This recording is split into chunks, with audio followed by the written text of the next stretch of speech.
خدا میں آپ سب کی سلامتی ہو۔ اور آج ہم خدا کے کلام میں سے سیکھیں گے، اور اس میں بڑی دلچسپ باتیں ہیں جو آج ہم سب کے لیے سیکھنے کے لیے بہت ضروری ہیں۔ آمین۔ اور کرنتھس کی کلیسیا ایمان میں بڑی کمزور، اور وہ ایسے لوگ تھے جو الگ الگ مذاہب سے مسیحیت میں آئے تھے، اور ہر ایک بات میں وہ مسیح کو انہوں نے قبول تو کر لیا، لیکن ان کے اندر جو عادتیں تھیں وہ نکل نہیں رہی تھی۔ مقدس پولس ان کو بڑی دلیری کے ساتھ سکھاتے ہیں، خط کے ذریعہ سے ان کو بڑی دلیری کے ساتھ کلام کے ذریعے سے سمجھاتے ہیں، اور اس دور کے اندر یہ کلام ان کے لیے تھا، آج کے دور کے اندر کلام یہ ہم سب کے لیے ہے۔ آج ہمارے اندر بھی یہ کمیاں پائی جاتی ہیں، بہت سے لوگوں کے اندر، بہت سے خاندانوں کے اندر بہتر سے بہتر معیار بنانے کی کوشش کرتے ہیں، اور ہر ایک جب ہم کوئی بھی ایسی چھوٹی سی چھوٹی چیز بھی خریدتے ہیں، اس کا بھی ہم پہلے برانڈ چیک کرتے ہیں کہ یہ چیز اس قابل ہے کہ ہم اسے گھر لے کر جا سکیں۔ اور مقدس پولس یہاں پر کیا سکھاتے ہیں کلیسیا کو؟ اس کے 6 باب میں اور 14ویں آیت میں آپ کے لیے پڑھوں گا، سب غور سے سنیں۔ بے ایمانوں کے ساتھ ناہموار جوئے میں نہ جتو، کیونکہ راست باز اور بے دین میں کیا میل جول، یا روشنی میں اور طریقی میں کیا شراکت۔ خدا کا کلام پڑھا اور سنا جانا ہم سب کے لیے باعث برکت ہو۔ کتنے لوگوں کو سمجھ آئی ہے؟ بے ایمان کے ساتھ ناہموار جوئے میں کیا کرو جی؟ نہ جتو۔ آمین۔ گدھے اور گھوڑے کا کوئی میل جول نہیں ہے۔ اور جب ہمیں یہاں پر مقدس پولس سکھا رہے ہیں، ہم ہر ایک چیز میں معیار بناتے ہیں، لیکن جب ہم اپنے کسی بیٹی یا بیٹے کا رشتہ کرتے ہیں تو ہماری بس درخواست کیا ہوتی ہے؟ اگر لڑکی والے جائیں گے تو وہ کہیں گے جی منڈا بس پکی نوکری کرتا ہے۔ کیا کرتا ہو؟ خدا نہ دا کنیکشن پائے ہوئے تھے پامے نہ ہو۔ اور یہاں پر کیا لکھا ہے؟ ناہموار جوئے میں نہ جتو۔ آمین۔ اگر ہماری کوئی بیٹی دعا گو ہے، راست باز ہے، ایماندار ہے، اگر آپ اسے پکی نوکری والا بندہ تو ڈھونڈ دیں گے، اگر وہ ایماندار نہیں تو اس کی ایمانداری اس شخص کے وسیلہ سے تباہ ہو جائے گی، کیونکہ یہاں پر لکھا ہے ناہموار جوئے میں نہ جتو، طریقی اور نور کا کوئی میل جول نہیں ہے۔ خدا نے شروع سے انہیں الگ الگ کر دیا، اور آج ہماری بیٹیاں بیٹے بڑی دور کی نظر رکھتے ہیں۔ ہم آفس میں، یونیورسٹی میں، کالج میں جا رہے ہیں، ہماری بہنیں بھائی بیٹے جا رہے ہیں، لیکن میرے عزیز بہن بھائیوں، ہمیں کلام مقدس میں رہ کر اپنی زندگی کو ہر جگہ پر بسر کرنے کی ضرورت ہے، کیونکہ خدا کا کلام ہمیں بڑی سختی کے ساتھ سمجھاتا ہے اور سکھاتا بھی ہے کہ ہم نے کیسے اپنے ساتھ میل جول دوسروں کا رکھنا ہے۔ یہاں پر ناہموار جوئے میں کیا ہے جی؟ نہ جتو، اور راست باز اور بے ایمان شخص کا کوئی میل جول نہیں ہے، کوئی بھی ان کی آپس میں شراکت نہیں ہے۔ اور جہاں ہمیں یہاں پر سکھایا جا رہا ہے، ایک ہمیں بڑا زبردست خدا کا بندہ سکھاتا ہے اس بات کو کہ شادی کیسے اور کن میں کرنی ہے، اور خروج کی کتاب کے اندر یہ ساری کی ساری باتیں درج ہیں کہ کس جگہ پر ہمیں بیاہ کرنا ہے، کس جگہ پر ہمیں بیاہ نہیں کرنا، کس جگہ پر ہمیں رشتہ جوڑنا ہے، کس جگہ پر ہمیں رشتہ نہیں جوڑنا۔ کتنے لوگ جانتے ہیں؟ سب جانتے ہیں۔ جب خدا نے اپنے بندہ ابراہیم کو بلایا تو کتاب مقدس پیدائش کی کتاب اس کے 24ویں باب میں لکھا ہوا ابراہیم بہت ضعیف ہو گیا، بوڑھا ہو گیا۔ اس نے اپنے نوکر کو بلایا کہ تو جا میرے عزیز رشتہ داروں میں اور وہاں میرے بیٹے اسحاق کے لیے کیا لے کر آ۔ ہاں میرے بیٹے کے لیے ایک بیوی لا۔ آمین۔ اور وہاں جہاں پر ابراہیم رہ رہا تھا، کیا وہاں لڑکیاں کم تھی؟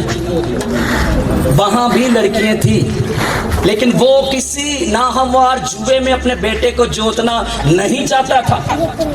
وہ نہیں چاہتا تھا کہ میرا بیٹا اسحاق کسی بے ایمان کے ساتھ اپنی زندگی کو بسر کرے۔ اس کے نوکر نے بڑی درخواست کی کہ اگر وہ نہ آئی، اس نے کہا جس خدا نے مجھے بلا کر یہاں تک لے آیا، اس کا فرشتہ تیرے آگے آگے کیا کرے گا؟ تیری رہنمائی کرے گا۔ ہم ہر چیز میں بڑا اونچا معیار رکھتے ہیں، لیکن ہمارے اندر ہمیں بھی لوگ کہتے ہیں پادری صاحب کو رشتہ لبیو، منڈا بس پکی نوکری کرتا ہے، پائے بعد چکوڑر تے لگا ہے۔ یہ ہمارے معیار ہیں۔ اگر آپ کی بیٹی ایماندار ہے، اگر کوئی آپ کو لڑکا پکی نوکری نام ہی ہوئے، اگر ایماندار ہے تو دن وہ شادی کر دو، خوش رہے۔ اگر وہ سب کچھ ہونے کے باوجود اس کی زندگی میں خدا نہیں ہے، تو آپ کی بیٹی کی لائف تہس نہس ہو سکتی ہے، چاہے وہ میں ہوں چاہے کوئی اور ہے۔ ہمارا یہ معیار ہے۔ بہت سے لوگ یہاں پر بیٹھے، بہت سے لوگوں کے ایسے خیالات ہیں، جب ہم لڑکے کا رشتہ دیکھنے جاتے ہیں، ہماری اکثر لوگ کہتے ہیں بھائی کار دے کام شام کرنے آندے انہوں کی باہر کی ہے، بھائی اس کو ہر ایک چیز کی سمجھ ہونی چاہیے، تاکہ بعد میں کوئی ایک دوسرے کو تانے یا مینے نہ مارتا رہے۔ اور اکثر ہمارے جو رشتے ہیں ایسے ہی ٹوٹ جاتے ہیں، لیکن خدا یہاں پر جب ہمیں سکھاتا ہے کہ نہ ہموار جوے میں نہ جتو، طریقی اور روشنی کا کوئی میل جول نہیں، ایماندار بیٹی ہو یا ایماندار بیٹا ہو، ان کا کسی بھی جسمانی لوگوں کے ساتھ رشتہ قائم نہ کرے۔ کوشش کرے کہ اگر آپ کی بیٹی دعا میں ہے تو کوشش کرے کوئی غریب مل جائے، لیکن ہو وہ دعا کو۔ ہم ساری چیزیں تو حاصل کریں، اگر ہماری بہو بیٹی کی لائف ہی تہس نہس ہو جائے، یا ہمارے بیٹے کی، اکثر ہوتا ہے خالی بیٹے نہیں غلط ہوں، بیٹیاں بھی، اور پادری کو کوئی جسمانی بڑھی مل جائے، پادری بیچارہ خدمت ہی چھوڑ دینا، وزٹ سے کیوں دیر لائی، اتنے کیوں دیر لائی، اتنے کیوں بہ گیا، اتنے کیوں کام کیتا۔ ایسی بہنیں بھی ہیں، اگر وہی ایماندار ہو تو وہ اس کے ساتھ سپورٹ کرے تو خادم کی خدمت سرفرازی پائے گی۔ آمین۔ اور اگر ہم اپنے بیٹوں اور بیٹیوں کے لیے اچھے سے اچھے برانڈڈ کپڑے خریدنا چاہتے ہیں، تو ہمیں چاہیے کہ ہم خدا کا جو کلام کا معیار ہے اس کو بھی پورا کریں۔ آمین۔ اور جب ایک بار تالیاں مار، مجھے سمجھ آئی، یہاں پر خدا کا کلام ہمیں سکھاتا ہے، اور جگہ بجگہ، اور اکثر ہمارے یہ جو رشتے ہیں، شادی شدہ لائف کیوں خراب ہوتی ہے؟ کوئی بتا سکتا ہے؟ ہاں، شک کی بنیاد زبردست، اور کوئی غلط فہمیاں، یہ ہماری سوچ ہے نا یہاں تک، لیکن ہمارے گھرانے تب تباہ ہوتے ہیں جب یسوع زندگی میں نہیں ہوتا۔ جب یسوع ہے تو سوچ بدل بھی نہیں سکتی۔ آمین۔ وہ ہمیں اچھی سوچ دیتا ہے۔ ہاللیلویا۔ جو بیوی کا معیار کتاب مقدس میں بتایا گیا ہے، اور کوئی رشتہ خدا نے بعد میں بنے، سب سے پہلے خدا نے بیوی اور شوہر کا رشتہ خود اپنے ہاتھوں سے کیا کیا؟ قائم کیا۔ آمین۔ اور ابلیس سب سے زیادہ اسی رشتے کو توڑتا ہے، سب سے زیادہ وہ جو، کیونکہ کسی دوسرے رشتے کو نہیں کہا گیا کہ تم ایک ہو۔ کسی نے کیا گیا؟ چاچے تائے دے بچیاں نو کیا ہے، یا بھراواں نو کیا ہے تسی ایک ہو؟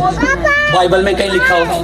نہیں نا، صرف شوہر اور بیوی کے رشتے کو خدا نے خود کہا کہ تم کیا ہو؟ ایک ہو۔ اور ابلیس ایک رہنے نہیں دیتا، وہ کہیں نہ کہیں آ کر، ٹھیک جیسے ہوا کے پاس آ کر اس نے ان دونوں کو جدا جدا کر دیا، ایک خدا دی حضور چ جدا دے، ایک اپنے شوہر دی نظر چوں جدا۔ اب بھی ایسا ہی ہو رہا ہے، بہت سی ایسی چیزیں ہماری زندگی میں پائی جاتی ہیں جن کی وجہ سے ہمارے رشتے قائم نہیں رہ رہے، لیکن خدا ہمیں قائم رکھنا چاہتا ہے۔ اور جو معیار کتاب مقدس بتاتی ہے کہ مسیح کس کا سر ہے جی؟ عورت کا سر کون ہے؟ سادے الفاظوں میں شوہر، اور شوہر کا یہ بنیادی تعلیم ہے ہماری، اور یہ ہمیں آج تک پتہ نہیں چل رہا. اور ہماری ایج کوئی یہاں پر 50 سال کا، کوئی 35 سال کا، کوئی 30 سال. میں کسی کو وہ کیا کہتے ہیں طنز نہیں کر رہا، لیکن یہ ہماری بنیادی تعلیم ہے، ہمیں آنی چاہیے. عورت کا سر کون ہے؟ مرد ہے. اور مرد کا سر کون ہے؟ آمین. اب جب کوئی عورت ہے، غصہ نہ کرو میری گل کا، اگر کوئی یہاں پر بیٹھی ہے یا کوئی اور دور دراز سے سن رہی ہے، اگر وہ اپنے شوہر کی جگہ جگہ پر انسلٹ کر رہی ہے، وہ اپنے سر کی انسلٹ کر رہی ہے. جنہوں خدا نے عزت دیتی ہے، تہاڈا بھی کام ہے عزت دینا. آمین. کیونکہ خدا نے کہا عورت کا سر کون ہے؟ مرد ہے. اور میں نے بہت سے ایسے دیکھے ہیں، وہ دو ساری لینا بعد جو کہنا پادری صاحب آئے ذرا صلح ہون کرا. یہ حالات ہیں ہماری مسیحی بیٹیوں کے، اور ایسے حالات خدا نہیں چاہتا. ابلیس ہمیشہ ہمیں گرا دینا چاہتا ہے، وہ ہمیشہ اس رشتے کو کیا کرنا چاہتا ہے؟ توڑ دینا چاہتا ہے. اور یہاں پر مقدس پولس بڑی دلیری کے ساتھ اور بڑی منت کے ساتھ کہتا ہے بھائیو نہ ہموار جوئے میں کیا کرو، نہ جتو. یعنی کہ جہاں سے کچھ حاصل ہونے والا نہیں ہے، جہاں پر کوئی میل جول نہیں ہے، اس بوجھ کو نہ اپنی زندگی پر لو. جوئے کا مطلب بوجھ، اور نہ ہموار رستوں، یعنی کہ جتوں کچھ حاصل ہونے والا نہیں ہے، کچھ رستے میں معلوم بھی نہیں ہے، پھر بھی ہم ان پر چل پڑتے ہیں. اور پھر آخر میں کیا ہوتا ہے؟ پھر ہمیں واپس آنا پڑتا ہے. کیوں؟ ہم نے اس رستے کو اچھے طریقے سے ناپا نہیں. مقدس پولس یہی ہمیں سکھا رہے ہیں، اور آج بھی ہمیں سیکھنے کی ضرورت ہے. اگر آپ آج اس جگہ پر آئے ہیں تو یہ خدا کی مرضی ہے، اور یہ کلام آج ہم سب کے لیے ہے. آمین.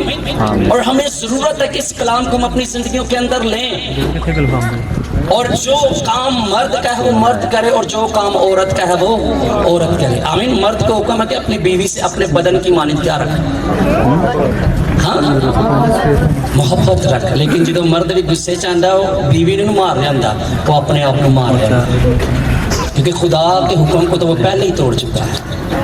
خدا کے اس بڑے رشتے کو وہ پہلے ہی توڑ چکا ہے. اور خداوند کہہ رہے کہ اپنے بدن کی مانند محبت رکھ. جب کٹن لگتا ہے تو بھی ساری لینا، تو کیا کر رہا ہے؟ وہ اپنے بدن کو مار رہا ہے. خدا کی نظر میں بھی ہن بارش آ رہی ہے، پھر کدی خدا نے موقع دیتا تے سکھاں گے. خداوند آج دے کلام دے وسیلے سانو سارے نو برکت دے.